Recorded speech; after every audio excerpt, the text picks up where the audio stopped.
When you think about Vegeta, what is the first word that comes to mind? For most of you, I imagine that word flashing in your head right now is pride. Because Vegeta's Saiyan pride and how it changes across the series is in a way the core of Vegeta's character.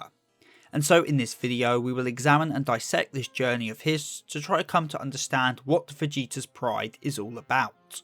So if you find yourself entertained at any point during the video, then consider liking, subscribing and ringing that bell. Anyway, on with the video. Vegeta's first appearance in the series comes in the Saiyan saga. After the defeat of Raditz and the death of Goku, the remaining Z fighters come to the shocking truth that two more Saiyans even stronger than Raditz are on their way to Earth, because they seek the Dragon Balls. Now up until this point in the series, the Dragon Balls have pretty much always been used to bring back the dead, with the only exception being a wish for some panties and Piccolo restoring his youth. For that reason we expect these other Saiyans to want to wish back their companion Raditz, but that couldn't be further from the truth. In all honesty, Vegeta couldn't care less that Raditz is dead. As he says, Raditz is better off dead. It's pathetic he was killed by warriors with a power level less than 1000.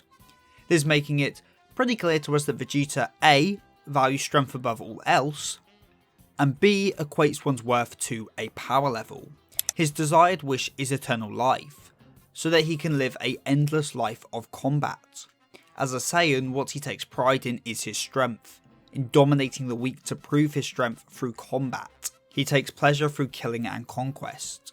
And then, when they discuss the potential of Gohan, and how they could use Earth to create a new race of super strong Saiyans, Vegeta instead wants to destroy Earth and any possibility of these strong Saiyan hybrids, because the prosperity of their race, or the Saiyan Empire's return, is not worth the possibility of him being surpassed in power.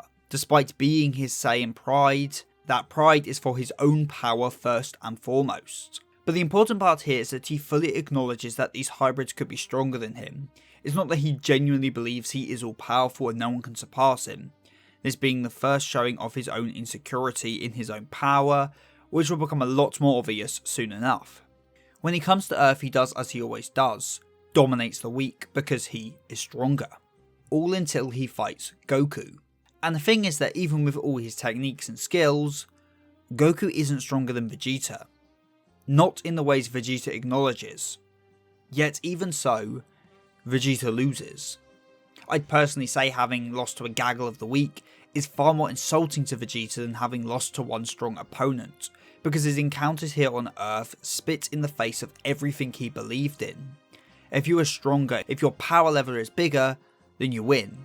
That is the simple truth he believed in, but here it was shown as wrong, as none of the Z Fighters' power levels surpassed his own, and yet he still lost.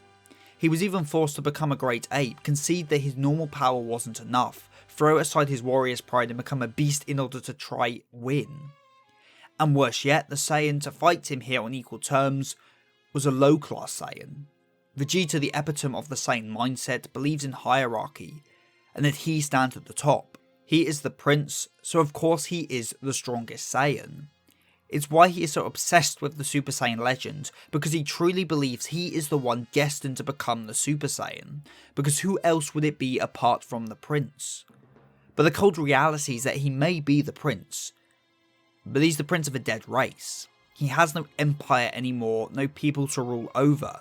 Sure, he's the strongest Saiyan, but it's not like there's much competition. He's just the leader of a mercenary group under the rule of a galactic emperor. Due to thinking he is the destined Super Saiyan, his ego and position get placed on an even higher pedestal, and as such, he believes he is the guy who will restore the pride of his race.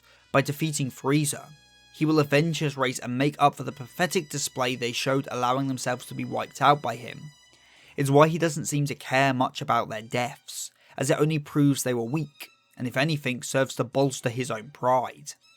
He will do what no other Saiyan could, and by doing so will prove to himself he truly is worth something, better than all that came before, and having actually accomplished something with his power. However, when he lost to Goku and the Z Fighters, all this idea of being the destined strongest shattered. If he is the destined Super Saiyan, he wouldn't lose to a low class. If he is the prince who will restore his race's pride, then he would never lose to another Saiyan. His whole belief system was challenged for the first time, and it happened in the only way he could understand, via a fight. To lose a fight, to Vegeta, there were no excuses to be made, and as such he has to grapple with the weight of his dead race, that he isn't their pride incarnate, that he isn't a legendary warrior who will never lose, and most devastatingly, starts to, for a moment, believe he will never defeat Frieza, that he will forever be a slave. His pride, his belief in his own greatness and destiny, is what kept him from acknowledging how depressing his actual situation was. He may never be free, he may never restore his race's pride, he may die a dog on Frieza's leash. Beforehand his wish was just to be immortal, so he can fight for eternity. The wish itself has nothing to do with Frieza, as he just assumes he will one day defeat him. But now on Namek, he is desperate to stop Frieza from getting the balls, as he cannot allow Frieza to become immortal and truly be his slave forever. In short, the humiliation he felt at the hands of Goku shattered his pride, the pride he had been taught by the Saiyan society that now no longer exists. But at the same time, losing to Goku showed him the potential of what Saiyans can be. As said earlier, Vegeta boiled people down to just their power levels. The Scouter basically was a tool to dictate one's worth, yet on Earth the warriors could change their power levels at will. Power up through focusing their ki or suppressing it to avoid detection. In other words, they did not allow themselves or their power to be defined by a simple power level. The power level in general can be seen as a chain Frieza placed on the Saiyans, a way to devalue them as people and make them be defined by a number. So Goku, by showing a power level means nothing, opens Vegeta's eyes to a world before Frieza and his rule. He no longer sees people just as power levels. He sees the potential in others, but more importantly in himself. In fact, you can even argue this realization acts as Vegeta's new call to action, because if he isn't destined to be the Super Saiyan, then he can at least get strong enough to become one. Hence why he starts abusing the Zenkai. It's a tactic that may in the past go against his pride, but now he had accepted it's not predestined for him to be the strongest, he doesn't have those qualms. Using this new mindset, he defeats those with bigger numbers. He also becomes willing to work with others to take on the greater threat of Frieza. Something I just cannot see Saiyan Saga Vegeta doing. He's not happy about it, and he certainly doesn't care if they live or die, but his alliance of Krillin and Gohan says a lot about what he will now compromise on for achieving his dream of vanquishing Frieza. Yet even so, he still thinks he will be the one to defeat Frieza, still holds onto the belief he will be the Super Saiyan, yet none of that comes to pass. Frieza lost to Goku. Goku became the Super Saiyan of legend. This low-class Saiyan fulfilled the so-called destiny Vegeta thought he deserved. Now at the time, Vegeta took pride in Goku's power, happy that at least a Saiyan would be the one to defeat Frieza, even begged Goku to be the one to do it. Faced with death, he let go of his own pride, and for the first time acted not as the prince that was above all other Saiyans, but as the proud prince of a race of warriors. And as we know, Goku goes on to defeat Frieza, avenging their people and freeing the universe from Frieza's cold grasp. He becomes the Super Saiyan of legend to do so, and by doing so fulfills the legend and destiny that Vegeta was always trying to. And so when Vegeta comes back to life, he of course understands this and goes, "Well, I guess my methods are wrong, and yours are right, Kakarot. Now I'll be like you." Yeah, of course not. Instead, Vegeta's mindset switches to, if Kakarot can do it, then it can't actually be all that special. And this is when his obsession with being better than Goku really starts. In fact, he was the one to figure out how to actually wish Goku back to Earth, because by his own words, he wants to defeat the legendary Super Saiyan. His goals, like his pride, have evolved. He before thought he was destined to be the strongest, but now he's actively training to make that happen, with Goku now being the goalpost he must surpass. Now this in itself shows an evolution in Vegeta's mindset. Even if he doesn't like it, he now has accepted that the Saiyan hierarchy was wrong. He now sees power as distinct from class. Someone doesn't need to be an intergalactic emperor for him to accept that they are now stronger. But don't get me wrong, he still ain't happy about it, and he's even less happy when the mysterious second Super Saiyan appears. Which yes, does prove him right that he too can become one, but shows he's even further away from his goal than he thought, seeing two Saiyans, achieve what he has not. What he for so long thought he was destined to achieve, forced him to train with a before unseen hatred, to the point he did achieve Super Saiyan for himself, but did so through the most hellish training he could. Unlike Goku, Unlike Goku, who transformed due to the anger he felt over his loved ones dying, Vegeta instead was fueled by the anger of being inadequate. Side note, I was going to say how this also contrasted Trunks' transformation, then I remembered, to this day we still don't actually know how Trunks actually unlocked Super Saiyan. Like, yeah, in the anime it was Gohan's death that spurred him to transform, but in the actual, canon, like the manga, that's not a thing. He was already a Super Saiyan before Gohan dies in actual canon, so after becoming a Super Saiyan, Vegeta once more thinks himself the strongest. In his mind, he is now back in his rightful place. He has become the Super Saiyan of legend. Something reinforced by how Goku is dying on the ground from the heart virus when Vegeta comes to save the day. He enjoys toying with the androids, seeing them as slaves, kind of ironic as that is how he was in the past. Much like how Jiro's research was all numbers, so too were the power levels that used to define Vegeta. If Vegeta hadn't changed, he would have been put down by Android 19 with ease, but because he has grown, he's been able to achieve greater power and push through the ceiling he before never would if he remained content just being a high-class Saiyan and living the way that Saiyans did. But the thing is, that this mindset of his to keep getting stronger capped out at just Super Saiyan. Once he hit that peak, then he felt he was there at the peak. He needs this to be the end, for him now to be the strongest for the sake of his pride. But achieving his destiny made him arguably more arrogant than before, leading to his utter defeat to Android 18. Not only had he finally become a Super Saiyan and still lost, but he also lost to a machine, one who he sees his old chained self in. As a result, he became irrational in his quest for further strength, ignored Trunks' very rational warnings again and again. This reality check though did not serve to teach Vegeta anything. All it did was make him raise the bar higher, believing there was a greater power to tap into and that after that, then he'd be the strongest. It's a complete contrast to Goku's whole mindset. The idea drilled into him by his master: there will always be someone stronger, you cannot grow conceited in your strength. Yet here is Vegeta exhibiting firsthand what the Turtle Hermit feared would happen to Goku. Something brilliantly shown by Goku's reaction to Vegeta surpassing him in strength later in the arc. Goku frankly doesn't care. Something that baffles Vegeta, who bases his entire self-worth on being stronger than Goku. For Vegeta, being the strongest is the best. For Goku, it is the worst. Because Goku loves the fight, the challenge, the limits to break. If he is the strongest, there is no reason to get stronger, no reason to fight. Yet Vegeta doesn't understand this at all. To be honest, I'd say having the two Saiyans on the same side in this arc shows off their difference even better than when they faced each other in the Saiyan saga. Whereas Goku spent his time in the Room of Spirited Time, training Gohan, and didn't go into it a second time not wanting to torture his body, Vegeta reluctantly took Trunks in and didn't really train with him at all, and then went back in a second time to get even stronger after being shown that kind of training will not result in the gains he seeks. Or look at his interaction with Semi-Perfect Cell. He revelled in being stronger than the android, wanted him to power up not so he could have a challenge, so that he could dominate him at his strongest form. He wanted to prove he was the strongest, so had no fear of Cell ever being more powerful even after another transformation, and so he once again got his ass whooped. Goku on the other hand was still weaker than Perfect Cell, but he knew that, and he didn't care, because Goku was not trying to be the strongest. Instead, he assisted Gohan on that journey. He had pride not just in himself, but also for his son. Maybe if Vegeta had shown the same compassion to Trunks, then Trunks could have instead been the one to beat Cell. But he is too self-centered, he would never allow that to happen.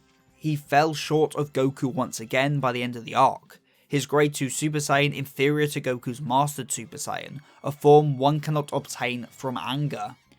If you compare their two new forms, it says so much. Vegeta's is just a big power level, bigger muscles, more raw power to try stand on top. Goku's is a more controlled output, not maintaining Super Saiyan with rage.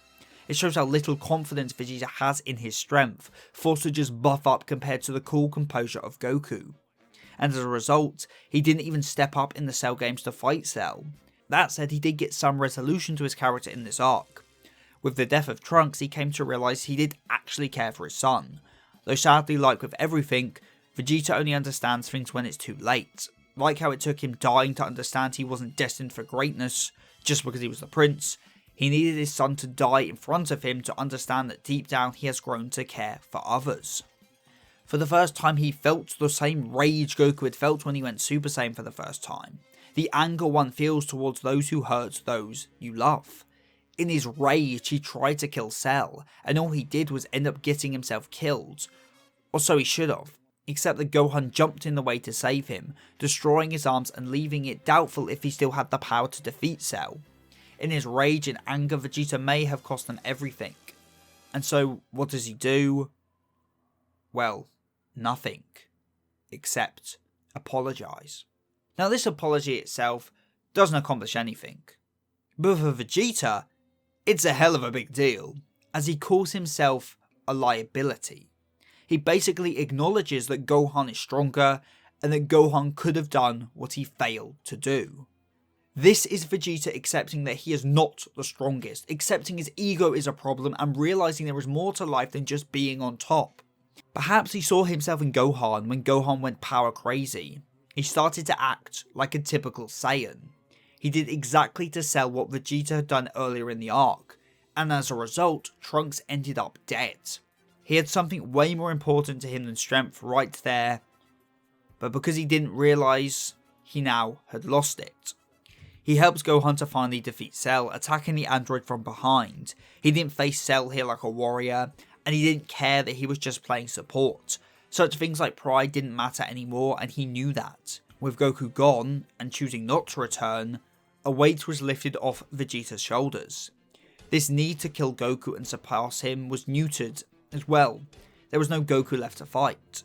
What was left of Vegeta's pride was intrinsically linked to Goku, and so without a Goku to fight, he had no pride left. He became a family man in the years after the Cell games. Well, as best a family guy as Vegeta can be.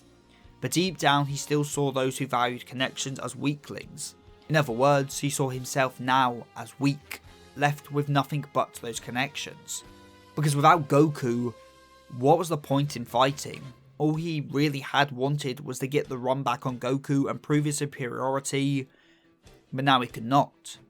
Maybe if Goku had stayed dead, eventually Vegeta would have let his pride go completely. But that, as we know, did not happen.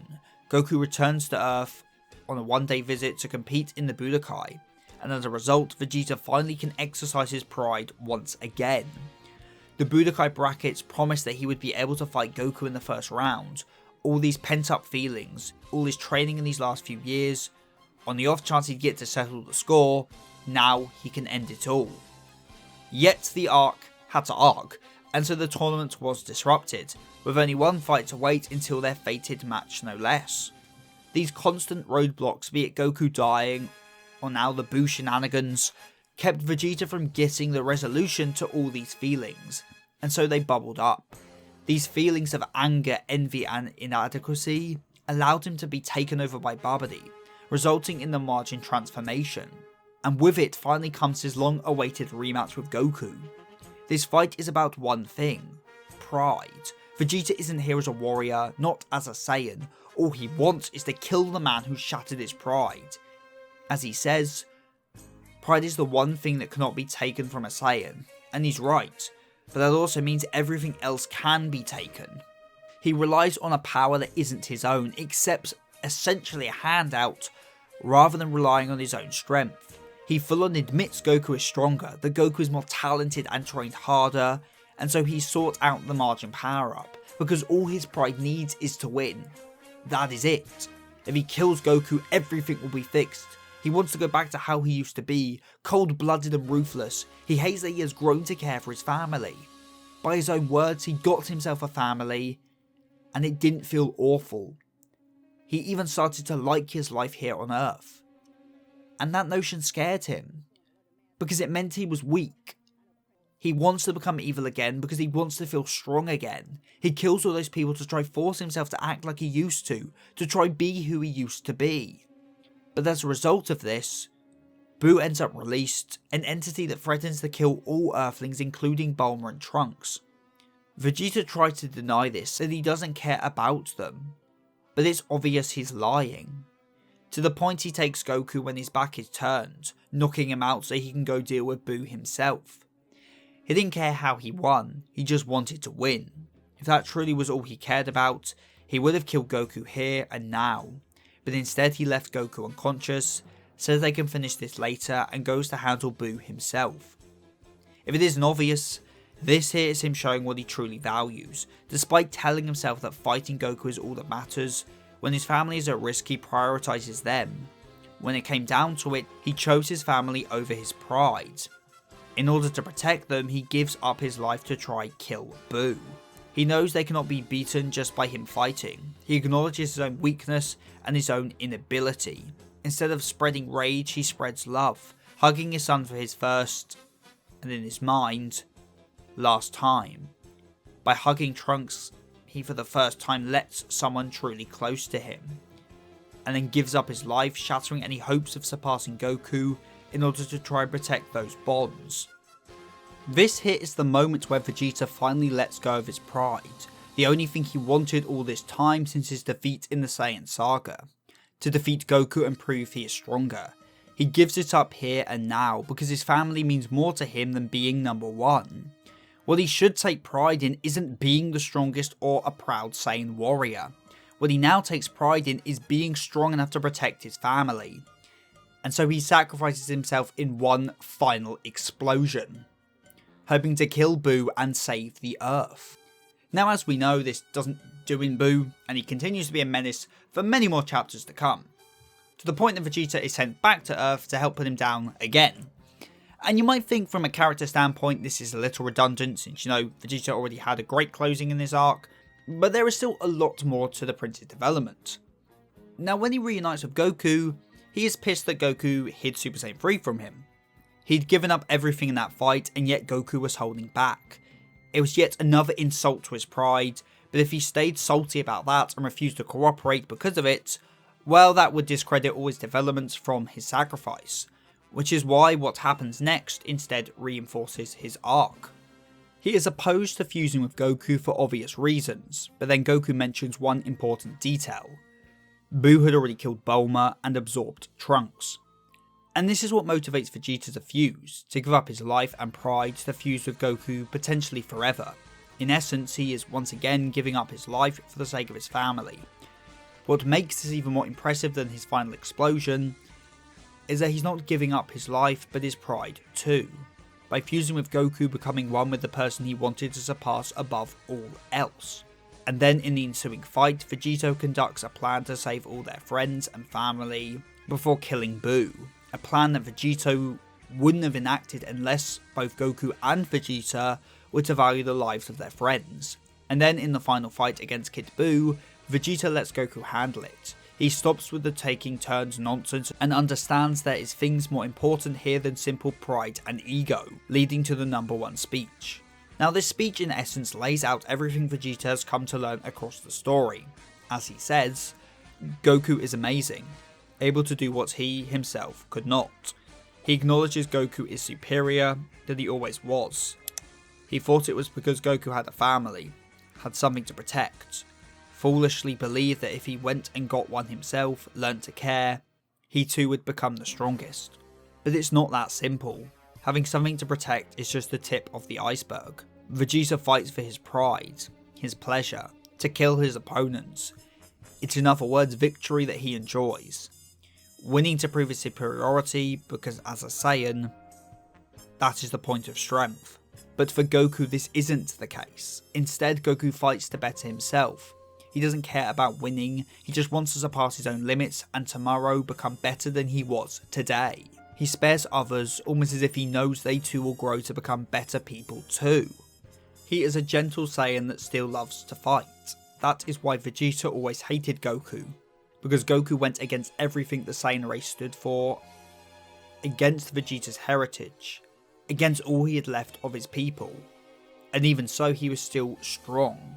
But even if at the time it seemed like a mockery of Vegeta's heritage and his pride, in the end it is the sincerity of Goku towards fighting, his pure desire not to hurt others through fighting but to better himself, that allowed Vegeta to become as strong as he is now.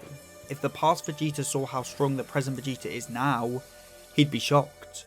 Vegeta may not be as strong as Goku or Gohan, but he is still head and shoulders above anything their race of violent barbarians ever achieved. He has become the Super Saiyan he always wanted to be. He has lived up to this so-called destiny. but he did so not with ego and pride, but due to his desire to become better than Goku. Without realising it, he had changed. This, as we saw earlier in the arc, scared him, but now he's accepted that change and understands it's only because he's changed that he has become as strong as he is today.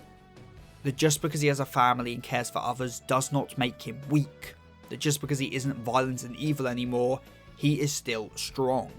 And he can take pride in that strength, because it's not about being the strongest, it's about being the best you can be. Hence why for the first time in the series, Vegeta admits the truth and feels no shame for doing so. Hang in there, Kakarot, you are number one. Truly one of the most powerful lines in the entire story. With Goku unable to build up enough ki to defeat Buu, Vegeta tries to hold him off. Even knowing he cannot win, he tries to hold off Buu enough for Goku to finish the job. Allows himself to be a punching bag so that Goku can claim the glory, because well as said, glory no longer matters. And kind of fitting to the general messaging about ultimate power and stuff, Goku cannot power up to full power. In fact, he is getting weaker to the point he ends up back in base, leaving their hope of victory against Buu squashed. However, when they seemed out of options, Vegeta stepped up and put in place the last play that ended up saving the day. He asked the people of Earth for help, as he says to Goku, "How many times have you saved the Earth? Sometimes you should let the people of Earth take responsibility for themselves." Using the Namekian Dragon Balls, they bring back the Earth and then all the non-evil people that died. And guess whose halo disappears? It's a little on the nose, but this moment shows clear as day that Vegeta truly has changed, no longer seen as evil. When everyone is back, Goku asks if they're going to bring Gotenks and Gohan over to finish the job, with those two being more than enough to obliterate Kid Buu. But instead, Vegeta calls for Goku to use the Genki Dama, the move that opposed him when he first came to Earth, the move that takes the collective power of the weak, the move that stands in complete opposition to the Saiyan's way of life. That's the move he says they must use, and so Vegeta speaks to all the people of Earth, asks them to give their energy and save the Earth from Buu. Now this moment in general plays a lot more into the overall ideas of the arc and Goku's own character arc, that being that the world doesn't need a saviour, that it's not the job of one person to save everyone else, that we must support and help each other. But for Vegeta in specific, I think this moment is about something a lot more simple: pride. This is Vegeta entrusting the job of defeating Buu, their strongest enemy yet, not to a Super Saiyan, but to the people of Earth. It is Vegeta having pride in his new people, in those of Earth, because he may still be the principal Saiyans, but now he's also an Earthling, and he will take pride in his new home and its people. He didn't want Gohan or Gotenks to come along and defeat Buu, he wanted the people of Earth to do it. And at least to me, that says a hell of a lot about the man Vegeta has become. In the epilogue of the story, 10 years later, we see the final form of Vegeta, a Saiyan, but also an Earthling. Still enjoying fighting and seeking strength, but not for the sake of ego or sadistic pleasure. He's grown to understand Goku and what makes him so special, even seeing through his pretense of training Oob to be Earth's protector, and understanding Goku's true intentions to just have someone even stronger to fight. He obviously still wants to be stronger than Goku, but now he wants to get stronger for the right reasons, and this petty rivalry can fade away into the past. Vegeta always was defined by his Saiyan pride. With his race gone, all he could do was cling on to that pride as it was all that he had left. He wanted to live up to his destiny as the Prince of all Saiyans, become the strongest, the Super Saiyan, and keep fighting forever, because that's all he had, all he knew. He was lost without a future, and so could only grasp at the past. Through meeting Goku and Bulma, he was able to find a future, a new planet to call home, a new family, a new race, able to live for things besides the teachings of a long dead race. He leaves behind the problematic aspects of his heritage, but keeps the core alive within him, able to take pride in things beyond his own individual strength. The story is about him redefining his Saiyan pride and coming to find a new race to be part of, to understand he can be more than just the prince of a dead race, that he can be just Vegeta, because he is not number one. He now understands this, but frankly, he doesn't care, because he now understands it's not about being the strongest, it's about being the strongest version of yourself that you can possibly be. Sorry I'm not going to Super like I did with the Son Goku video, but you know, Super kind of just regresses Vegeta a lot when it comes to most of his development in the Buu saga, so it doesn't really build upon the conclusion of his arc much at all, so for the sake of keeping the messaging of this video intact, I won't be going into it here, though if you want to hear my overall thoughts on Vegeta and Super, maybe check out the Patreon for exclusive bonus videos. And if you want to support this channel even further, then perhaps pledge to my Patreon, or consider becoming a channel member, so you can get your name at the end of the video, like Rinjack9696, Mr. Sputum, Marimo, Jack Hanma, Patrick Glynn, and Sith Lord 9